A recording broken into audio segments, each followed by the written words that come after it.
Hi everyone. Before starting, I want to say thank you for all the engagement I have received on my last 2 videos.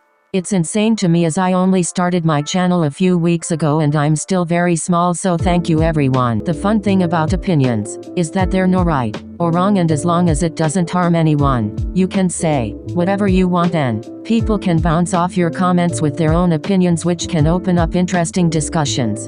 So without further ado, let's get to it. Don't get me wrong, I love getting new music regularly, but when groups are pumping out album after album without much time in between, I lose the excitement. The spark of joy fades a little, and I feel companies are just releasing a meaningless album with filler B-sides and a more bland title track, when in turn they could release 1 or 2 albums less a year, focus on generating hype around the release, spend time crafting a well put together album with excellent title track material and standout B-sides.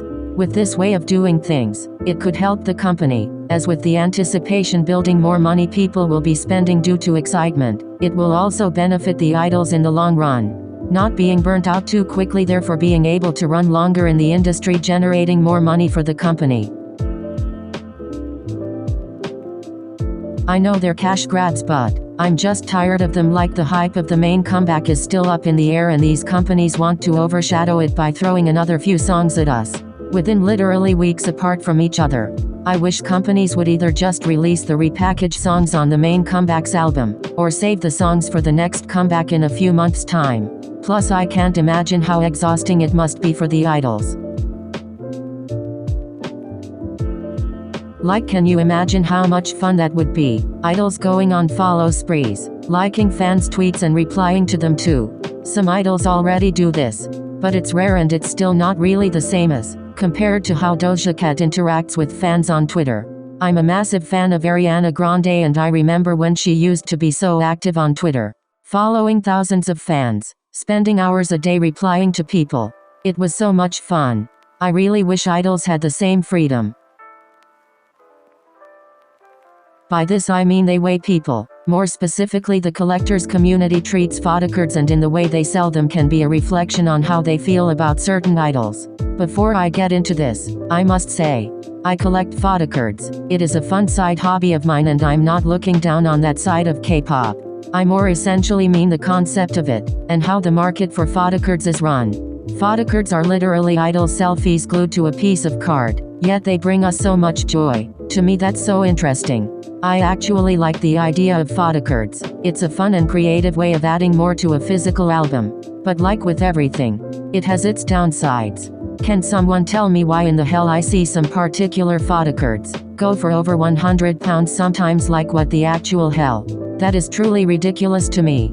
And then you have a things called member pricing, when someone puts a bunch of cards up for sale of a group and certain members have priced higher than others, which is so rude to me.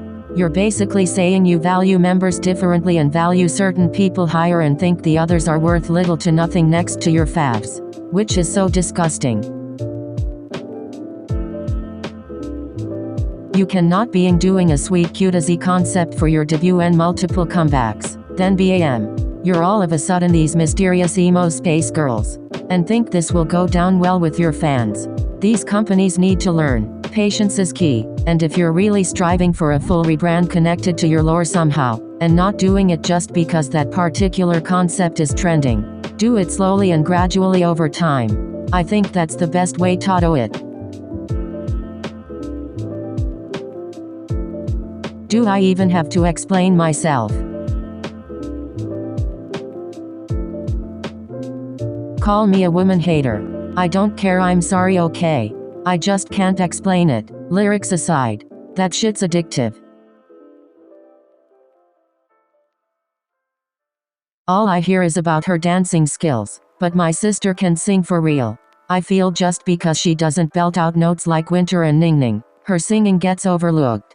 And I think it's time y'all put some respect on Karina's name. Start paying more attention to her.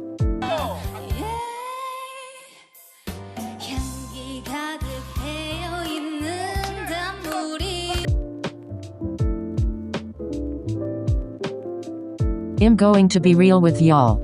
I can't see some of the girls having massively successful solo debuts.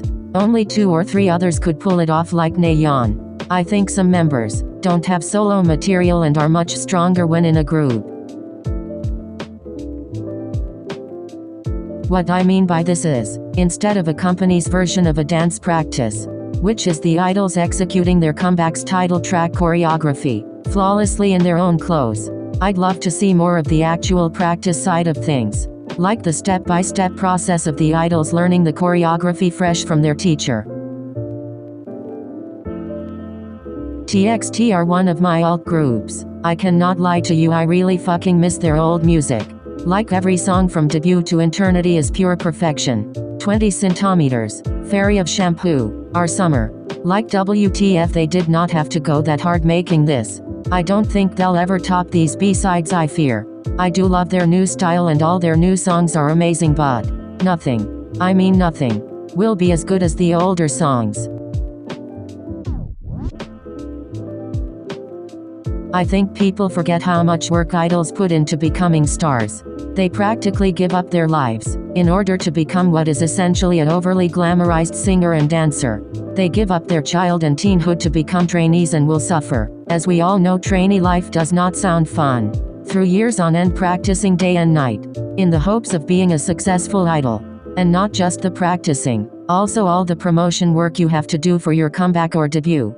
Fan service to like, fan signs and video calls to absolute strangers. They all put up with so much in order to pursue their dreams. It's very admirable, honestly. Truly hope whoever Ador hired for their design team is resting well, knowing they just designed one of the best K-pop debuts. But it pisses me off. Like, why does an incredible group, with catchy songs and a great concept, have such weird-ass disturbing people behind it all? Like the group had a whole ass app to introduce the girls. The music video are absolutely stunning. All the little graphic design details are so pleasing to my eyes. And the album packaging, which is a bag you can physically wear. So freaking creative. Well, that is all for today. I really hope you enjoyed and stick around for my future videos.